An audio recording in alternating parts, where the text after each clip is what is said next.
손 권사님이 객원으로 참여해 주셨습니다.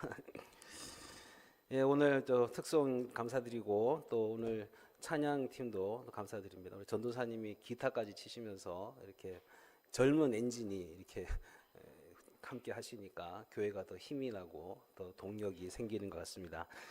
이제 내일부터 연휴가 시작되시고 집에서 맛있는 거 많이 드실 텐데 옆 사람과 이렇게 한번 인사했으면 좋겠습니다. 하나님의 복 상다리 휘도록 받으세요. 시작. 하나님의 복 상다리 휘도록 받으세요. 상다리 휘도록 받으시기 바랍니다. 생각만 해도 좋죠. 상다리 휘도록 받으세요. 인생을 두 가지로 구분할 수 있는데 쫓겨다니는 사람과 부름받은 사람으로 구분할 수가 있습니다. 쫓겨다니는 사람의 특징은 지나치게 분주하고 일에서만 성취감을 느끼고 쉼을 허락할 줄 모르고 성공을 위해 끊임없이 노력합니다. 쫓겨다니는 사람은 난관에 쉽게 무너지고 또 이상한 조짐이 보여도 신경 쓰지 않으며 또 타인을 옥죄며 전진해 나갈 뿐입니다. 반면에 부르심을 받은 사람은 어떤 사람인가 하면 부르심을 따라 사는 사람은 우선순위에 따라 행동하고 또 소유하려고 들지 않으며 돌보고 지키는 일이 본분임을 알고 보이지 않는 일의 중요성을 더 알고 있습니다. 또한 어떠한 환경 속에서도 평안을 잃지 않고 자신을 과대평가하지 않으며 안식을 누릴 줄 아는 사람이 부름받은 사람, 부름을 따라 살아가는 사람입니다. 부름받은 사람. 미국의 제럴드 맥스웰이라는 사람은 첨단 산업의 창시 창업자이며 성공한 기업의 기업가였습니다. 한동안 사람들을 그를 가리켜서 경영과 재정 투자의 천재라고 했습니다. 왜냐하면 그가 뭐든지 마음 먹은 대로 하면 다 되었기 때문입니다. 손대면 다 잘 되는 미다스의 손처럼 패배를 전혀 모르는 엘리트였습니다. 그런데 그가 어느 날 운영하던 회사에 큰 위기가 닥쳤는데 그는 위기를 극복하기 위해 자기 전 재산을 다 쏟아부었습니다. 하지만 안타깝게도 위기를 극복하지 못하고 그는 전 재산을 다 탕진한 후에 해고되고 말았습니다. 이 여파로 인해 4명의 자녀들과 아내와의 관계가 깨어졌습니다. 갑자기 그는 혼자가 되었고 무일푼이 되었습니다.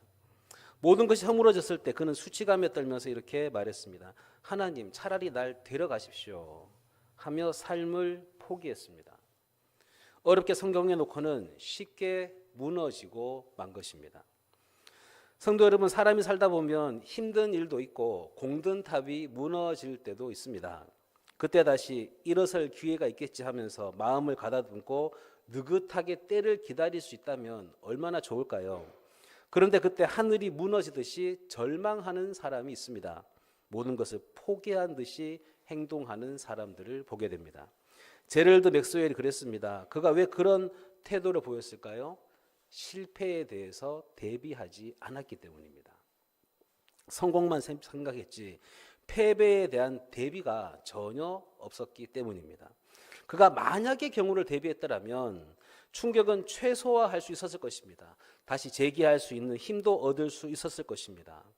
성도 여러분, 우리의 앞날에도 고통스럽고 실망스러우며 또 시험에 들 수 있는 상황이 반드시 찾아옵니다. 하지만 그날을 위해 믿음으로 대비하고 있으면 설령 그날이 온다 할지라도 우리는 이겨낼 수가 있는 것입니다. 제럴드 맥스웰이 힘없이 무너지게 된 또 다른 이유가 있는데 그가 뭔가 하면 그가 쫓기는 삶을 살았기 때문입니다.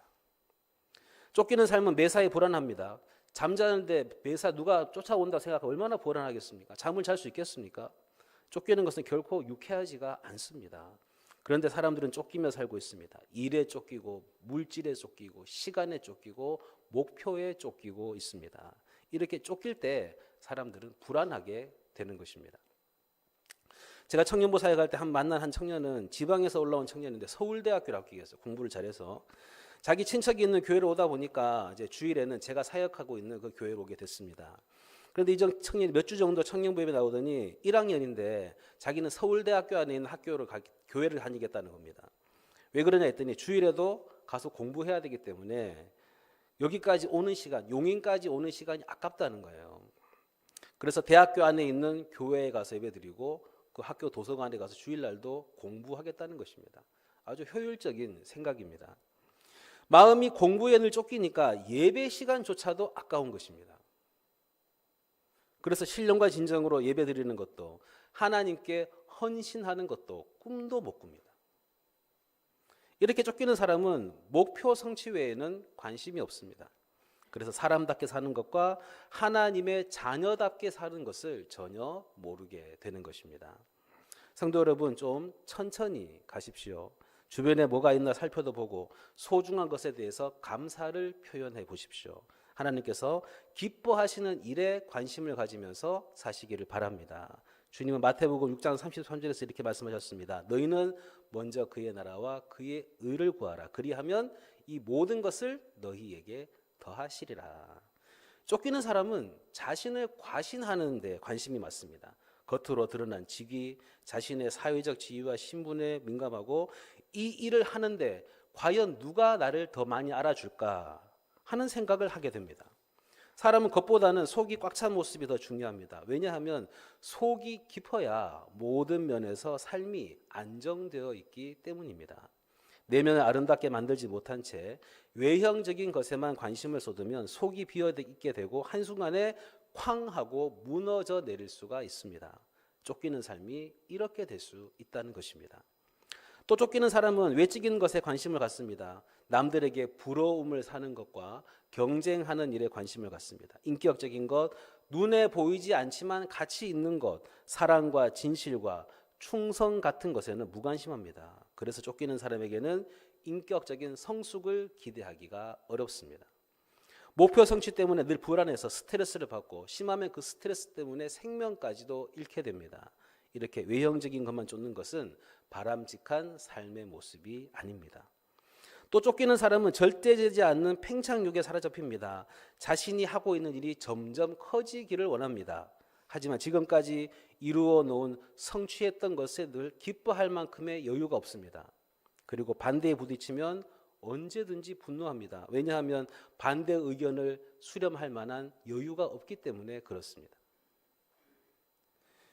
어떤 성도의 간증을 신문에서 본 적이 있습니다.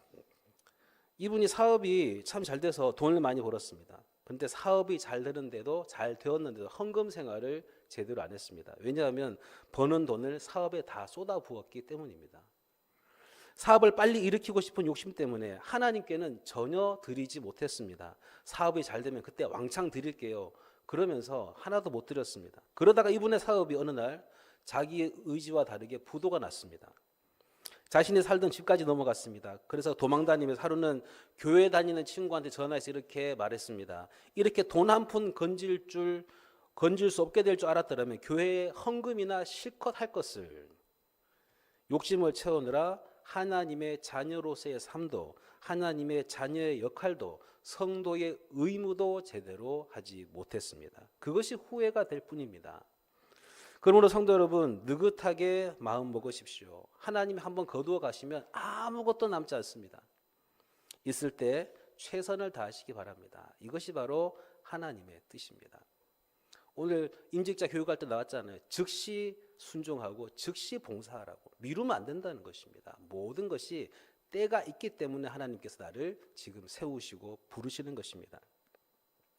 우리는 쫓기는 사람의 전형적인 예를 성경에서 찾아볼 수 있습니다. 사울 왕은 쫓기는 사람의 전형이었습니다. 그는 세상을 정복하려고 애를 썼습니다. 블레셋과의 전쟁에 직면했을 때 선지자 사무엘을 기다리지 못하고 자신이 직접 제사를 주도했습니다. 자신이 해야 할 일과 선지자가 해야 할 일이 따로 있건만 선지자의 역할을 허물어뜨리면서 자신이 모든 것을 집례했습니다. 그의 월권적인 태도는 무엇 때문이었을까요? 과도한 불안감 때문이었습니다.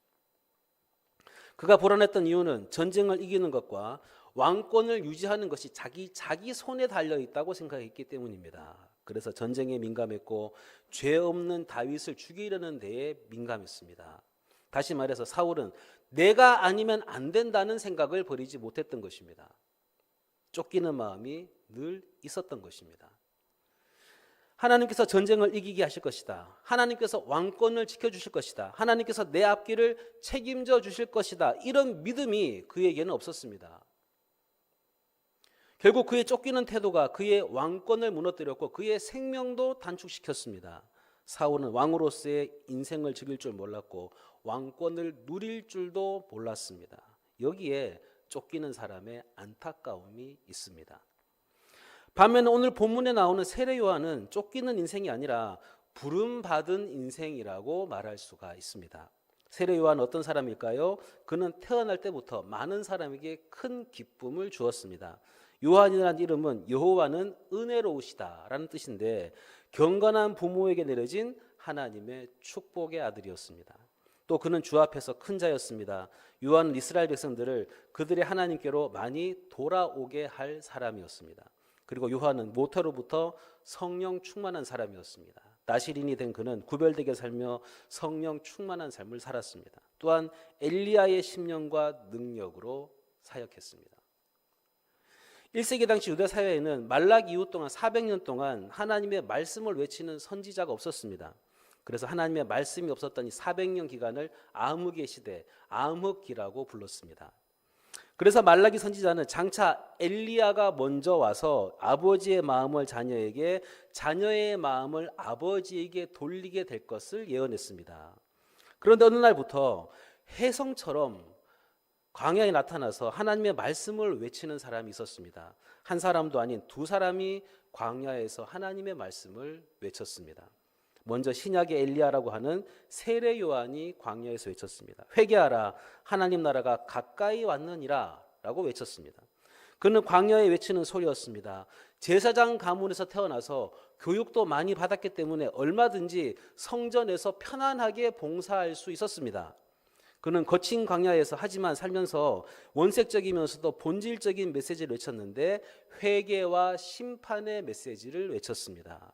그렇게 광야에서 이 세례 요한의 외치는 소리를 듣고 예루살렘과 온 유대와 요단강 사방에서 많은 사람들이 나와서 자신들의 죄를 자복하고 요한에게 세례를 받았습니다. 또 다른 한 사람은 예수님이 있었습니다. 예수님이 갈릴리에서부터 요단강에 있는 세례 요한에게 와서 세례를 받으시고 복음을 외치기 시작했습니다. 예수님은 유대 땅으로 가서 세례를 베푸셨고 요한도 23절에 보면 살렘 가까이에 있는 에논에서 세례를 베풀었습니다. 이렇게 예수님과 요한이 함께 세례를 베풀고 복음을 전합니다. 그런데 문제는 뭔가 하면 요한을 따르는 무리보다 예수님을 따르는 무리들이 점점 더 많아진다는 사실입니다. 그래서 26절에 보면 세례 요한의 제자들이 요한에게 와서 이렇게 말합니다. 그들이 요한에게 가서 이르되 랍비여, 선생님과 함께 온 요단강 저편에 있던 곧 선생님이 증언하시던 이가 세례를 베풀매 사람이 다 그에게로 가더이다. 세례 요한의 제자들은 요한을 가리켜서 뭐라고 부릅니까? 랍비여라고 부르면서 깊은 리스펙, 존경심을 표하는데 예수님을 향해서는 은근히 무시하는 심정을 드러냅니다. 예수님 향해서는 제자들이 뭐라고 합니까? 선생님과 함께 있던 선생님이 증언하시던 다 사람이 다 그에게로 가더이다 라고 말합니다. 예수님을 가리켜서 뭐뭐 하는 자, 뭐뭐 하는 그 라고 말한 것은 요한의 제자뿐만이 아니라 그 당시 유대 사람들이 예수님을 그렇게 무시했다는 것을 나타내 줍니다. 당시 헤롯을 비롯한 헤롯 왕을 비롯한 대제사장들과 서기관들 그리고 장로들과 일반 유대인들까지도 다 예수님을 무시했습니다. 하물며 나다나엘도 뭐라고 했습니까? 요한복음 1장 46절에서 이렇게 말했습니다. 나사렛에서 무슨 선한 것이 날 수 있느냐? 예수님의 고향인 나사렛을 가리켜서 비하하면서 무슨 선한 것이 날 수 있겠느냐라고 예수님을 무시했습니다. 반면에 당시 세례 요한은 유대인들에게 상당한 유명세가 있었습니다. 세례 요한은 당시 대제사장이었던 사가랴와 엘리사벳의 아들입니다. 그리고 예루살렘에서 태어나고 예루살렘에서 자랐습니다. 정통 유대인입니다. 그리고 400년 동안 말씀을 외치는 자가 없다가 광야에서 이 사람이 하나님의 말씀을 외쳤고 말씀을 듣고 회개하는 자에게 직접 세례를 베풀었습니다. 뿐만 아니라 세례 요한은 정의로운 사람이었습니다. 당시 헤롯 왕이 동생의 아내를 빼앗아서 자기 아내를 삼았는데 아무도 이 일을 책망하지 못했습니다. 하지만 세례 요한은 왕의 부정함을 책망했습니다.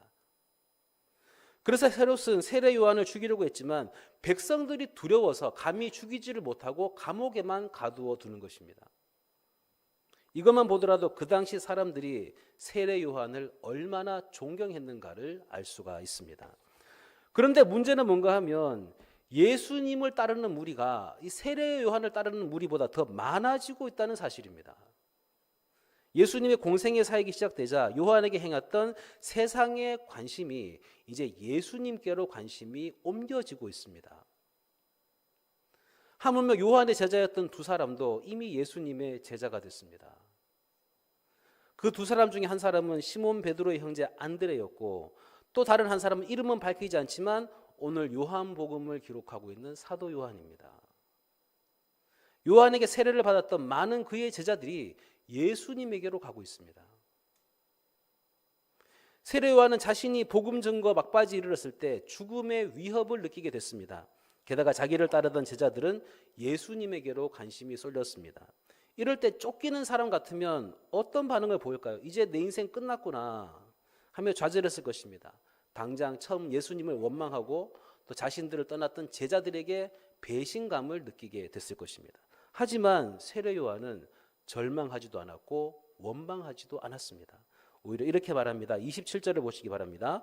요한이 대답하여 이르되 만일 하늘에서 주신 바 아니면 사람이 아무것도 받을 수 없느니라. 무슨 뜻입니까? 권세도 인기도 다 하나님으로부터 온다는 것입니다. 자기를 따랐던 모든 사람들도 하나님께서 주신 것이다. 주신 분도 하나님이시요 가져가신 분도 하나님이시니 바로 이런 믿음이 그에게는 있었습니다. 철저한 청지기 사상의 믿음입니다. 하나님이 맡겨주신 거라는 것입니다. 내게 아니라는 것입니다. 모든 것을 하나님의 주권에 맡기는 믿음입니다. 내가 하는 것이 아니라 하나님께서 하신다는 것입니다. 이런 믿음입니다. 여기에 부름받은 사람의 모습이 있습니다. 그래서 부름받은 사람은 자신이 뭔가를 앞서서 해내려고 조바심을 내지 않습니다. 모든 것은 하나님의 인도하심 속에 있다고 믿기 때문에 다 하나님께 맡깁니다. 하나님의 인도하심을 따라갈 뿐입니다. 여기에 의미가 있습니다. 29절을 보겠습니다. 신부를 취하는 자는 신랑이나 서서 신랑의 음성을 듣는 친구가 크게 기뻐하나니 나는 이러한 기쁨으로 충만하였노라. 세례 요한은 주님의 음성을 듣는 것만으로도 기뻐했습니다. 세례 요한은 이처럼 길을 닦는 사역을 했습니다. 예수님이 우리에게 오는 길을 예비했고 우리가 예수님께로 갈 수 있는 길을 예비했습니다. 이 길에 참된 위로가 임하고 참 자유와 죄사함과 구원의 은혜가 임하기 때문입니다. 세례 요한의 사역은 여기서 그치지 않습니다. 그는 예수님이 하실 길을 예비했을 뿐만이 아니라 그분이 등장했을 때 멋지게 무대에서 내려왔습니다. 30절에 보면 그 유명한 고백이 나옵니다. 그는 흥하여야 하겠고 나는 쇠하여야 하리라. 예수님을 드러내기 위해 자신은 사라져야 하는 존재라고 합니다. 성취욕에 매달리거나 자신의 영역을 확정하려 하지 않습니다. 오직 예수님만 나타나기를 바랄 뿐입니다. 여기에 부름받은 사람의 진정한 모습이 있습니다. 오늘날 예수의 이름으로 자기를 드러내려고 하는 기독교 지도자들이 얼마나 많이 있습니까? 거기에 비하면 세례 요한의 신실함이 참으로 위대해 보입니다. 떠나야 할 때를 아는 사람은 지혜롭고 아름답습니다. 그는 떠나야 할 때를 아는 사람이었습니다. 절대로 다른 사람과 비교하거나 질투하지 않았습니다. 그런데 28절을 보시면 세례 요한이 이렇게 선언합니다. 내가 말한 바 나는 그리스도가 아니요 그의 앞에 보내심을 받은 자라고 한 것을 증언할 자는 너희니라. 뭐라고 말합니까? 나는 그리스도가 아니요 그의 앞에 보내심을 받은 자다. 자기 위치를 잘 알고 있습니다. 자기를 드러내는 것이 아니라 예수님을 드러내고 있습니다. 나를 향한 하나님의 뜻이 어디 있는지를 찾고 그 뜻을 따라가고 있습니다. 온전히 하나님의 인도하심을 따라가는 것입니다. 이것은 세례 요한이 소명의식을 가졌기 때문입니다. 그래서 쫓기는 삶이 아니라 부름받은 자의 삶을 살았습니다. 평생 부름받은 삶을 살았던 사람 중에 다윗을 보십시오. 그는 사울왕에게 게 죄 없이 쫓겨다닐 때 빨리 자기가 왕이 되지 못해서 분통을 터져하지 않았습니다. 분통해하지 않았습니다. 억울해하면서 내가 저 원수를 갚아야지 라고 생각하지 않았습니다. 다만 시편 57편 1절과 2절에서 이렇게 기도합니다. 하나님이여 내게 은혜를 베푸소서. 내게 은혜를 베푸소서.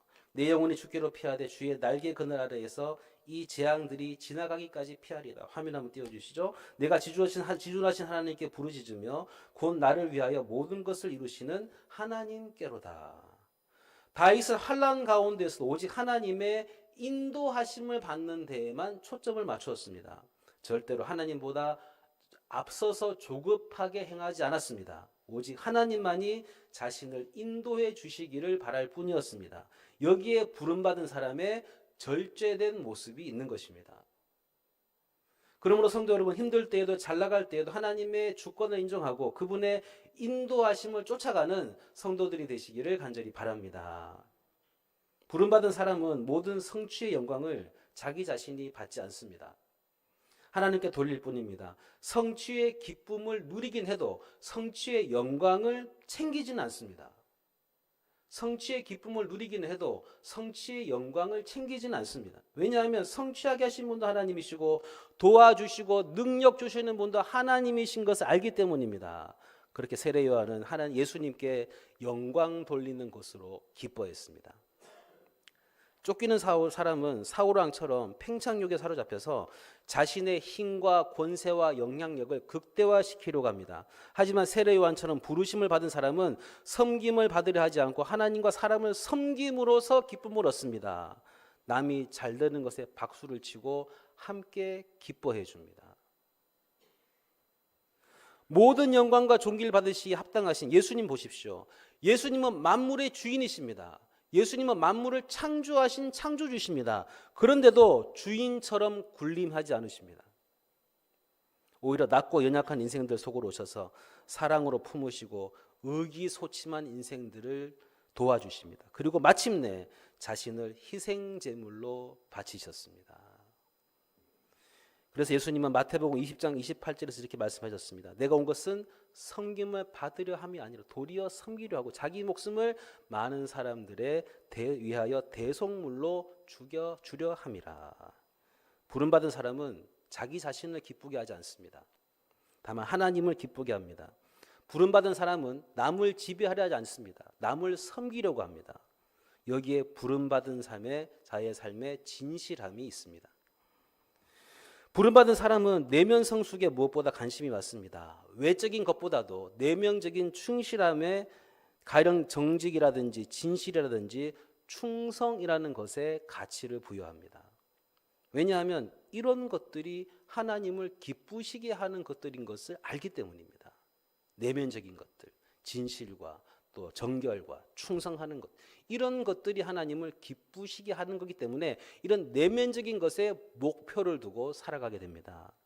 그래서 어떤 업적을 성취하기보다 예수 그리스도처럼 살고 예수님의 인격이 성품이 나의 인격이 되는 그런 예수님의 인격적인 사람이 되는 것을 목표로 세웁니다.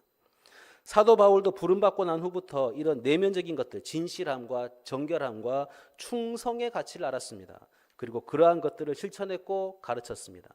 빌립보서 4장 8절에 보면 이렇게 말합니다. 형제들아 무엇에든지 참되며 무엇에든지 경건하며 무엇에든지 옳으며 무엇에든지 정결하며 무엇에든지 사랑받을 만하며 무엇에든지 칭찬받을 만하며 무슨 덕이 있든지 무슨 기림이 있든지 이것들을 생각하라. 바울은 성공하라고 말하지 않았습니다. 다만 인격적인 성숙과 내면의 충실함, 믿을 만한 그런 모습을 갖추라고 말합니다. 내면이 아름다워야 정서적으로 안정되어 있어서 어떤 어려움이 닥쳐도 이겨낼 수 있는 힘이 있게 됩니다. 또한 남을 배려할 줄 아는 아름다운 사람이 될 수 있습니다. 그래서 내면이 아름다워야 진정한 행복한 사람이 될 수 있습니다. 이런 내면 세계가 아름다운 그런 복된 성도들이 되시기를 간절히 바랍니다. 그렇다면 어떻게 하면 쫓기는 자가 아닌 이 부름받은 자의 삶을 살 수가 있을까요? 달덩이 전도자라는 책을 낸 SBS 예술단장 김정택 장로님을 다 아실 것입니다. 50대 이상이시라면 그가 만든 곡 한두 개쯤은 화면 한번 보여주실까요? 아실 것입니다. 어떤 곡이 있어요? 가슴이 찡하네요 정말로. 누가 불렀어요? 안녕하세요 현숙이에요. 그 다음에 외로운 밤이면 밤마다 네 모습 떠올리기 싫어. 이거 누가 불렀어요? 인순. 우리 성도 너무 거룩해서 찬송가만 부르니까 이런 불후의 명곡을 만드는 사람이 김정택이라는 사람이 화면 됐습니다. 다 그가 작곡한 거예요. 서울대학교 음대를 졸업하고 대중음악 작곡감 연주가 지휘자로 방송계 특히 밤무대에서 큰 인기로 돈을 쓸어다 모은 사람이에요. 하지만 연주가 끝나고 불이 꺼진 무대를 뒤로 하고 돌아갈 때가 되면 허탈감과 끝없는 고독감이 그에게 밀려왔습니다. 그래서 술을 마시면서 그런 마음을 달래보고자 했지만 그것은 순간뿐이었습니다. 이럴 때마다 이러면 안 되는데, 예수를 예전에 믿다가 지금 안 믿고 있으니까 이러면 안 되는데 성공해야 한다는 그런 강박관념에 쫓겨든 터라 쉽게 이런 생활을 그만두지 못했습니다. 그러던 어느 날 평소처럼 회식을 가려는데 전에 다녔던 교회 여자 전도사님이 찾아와서는 이렇게 말을 합니다. 더 이상 죄를 짓지 마세요. 그런 말을 하고는 떠나버립니다. 처음엔 굉장히 불쾌했지만 자꾸만 그 말이 계속해서 머릿속에 떠올라서 가슴이 답답해졌습니다. 양해를 구하고 회식에 못 간다고 하고는 차를 타고 강변도로를 달렸습니다. 그날따라 비가 억수같이 쏟아부어졌는데 갑자기 엄청난 공포감이 그를 사로잡았습니다. 그는 말할 수 없는 힘이 끌려서 차 안에서 울부짖습니다. 주님, 잘못했습니다. 저를 살려주십시오. 정신없이 집에 와서는 먼지가 가득 접혀있던 성경책을 집어들었습니다. 그리고 피아노 밑으로 기어들어가서 끝없이 그 떠오르는 과거의 죄에 대해서 회개하고 또 회개했습니다. 떠오르는 죄를 다 토로하면서 회개했습니다. 그 순간 그를 뒤덮고 있던 어두움이 떠나가고 뜨거운 눈물이 얼굴을 적시면서 마음속에는 감사가 넘쳐났습니다. 회개한 후에 그는 신앙에 도움이 되지 않는 생활 습관들을 다 정리해 나갔습니다. 밤무대 출연도 중단했습니다. 단호한 태도였습니다. 대단한 결단이었습니다. 하나님 품에 돌아온 저를 인도하소서라고 기도하며 나아갑니다. 쫓기는 삶을 다 내려놓았습니다. 그리고 완벽하게 하나님께 자신의 재능과 시간과 심지어 일까지도 다 맡겼습니다. 하나님을 진실하게 섬기는 사람이 된 것입니다. 이렇게 하나님께 모든 것을 맡기며 나아가기 시작했을 때 하나님은 그에게 지금까지 맛볼 수 없었던 참된 평안을 허락해 주셨습니다. 생전 느끼지 못했던 여유도 주셨습니다. 헛된 것을 버리니까 가치 있는 것보다는 의미 있는 것들이 더 깊이 깨달아지게 되었습니다. 이렇게 하나님께서는 그에게 마음의 평안과 기쁨을 주셨는데 그로 얼마 지나지 않아서 하나님께서는 그를 SBS 관현악 단장으로 세워주셨습니다. 관현악단이 생기면서 그를 단장으로 세운 거예요. 몇 년 후에는 합창단과 무용단 합쳐서 만든 예술단장의 직책까지 맡겨주셨습니다. 놀라운 일이 일어났습니다. 또 그를 교회에서도 장로님으로 세워주셨습니다. 영혼의 귀함을 깨닫게 하시고 전도에 불을 붙게 하셨습니다. 그래서 연주자, 연예인 할 것 없이 누구든지 닥치는 대로 전도하는 열정을 불어넣어 주셨습니다. 그래서 SBS 예술단에 있는 모든 사람들이 이분 때문에 예수를 믿게 되었습니다. 하나님께서 이제부터 그로 하여금 야망을 쫓는 삶이 아니라 하나님과 사람을 섬기는 삶을 살게 하셨습니다. 쫓기는 자의 삶에서 부름받은 자의 삶을 살게 하신 것입니다. 그는 자신의 책에서 이렇게 말합니다. 이렇게 행복할 수 있을까? 지금 그는 SBS 예술단 명예단장으로 있으면서 음악을 통해서 복음을 전하는 일에 계속 힘쓰고 있습니다. 사랑하는 여러분, 지금까지 쫓기는 삶을 사셨나요? 그렇다면 내려놓으십시오. 뭔가를 급히 이루고 싶은 강박관념도 내려놓으시고 불안하고 두려운 마음도 다 내려놓으십시오. 십자가 앞에 다 내려놓고 십자가를 앞세우시고 하나님의 인도하심을 받으십시오. 그리고 하나님과 함께 새 출발하시기 바랍니다. 그러면 하나님께서 책임져 주실 것입니다. 하나님께서 축복해 주실 것입니다. 그렇게 음력 새해에는 하나님과 새롭게 출발하며 부름받은 자의 삶을 살아가는 여러 성도들이 되시기를 예수님의 이름으로 간절히 축원합니다. 기도하겠습니다.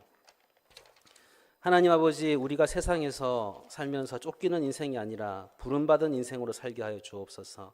왕의 신분에도 하나님으로부터 마음이 떠났던 사울처럼 낮은 자존감과 시기와 질투심으로 무장되어 쫓기는 인생으로 살지 않게 하시고 세례 요한처럼 다윗처럼 바울처럼 부름받은 인생으로 살게 하여 주옵소서.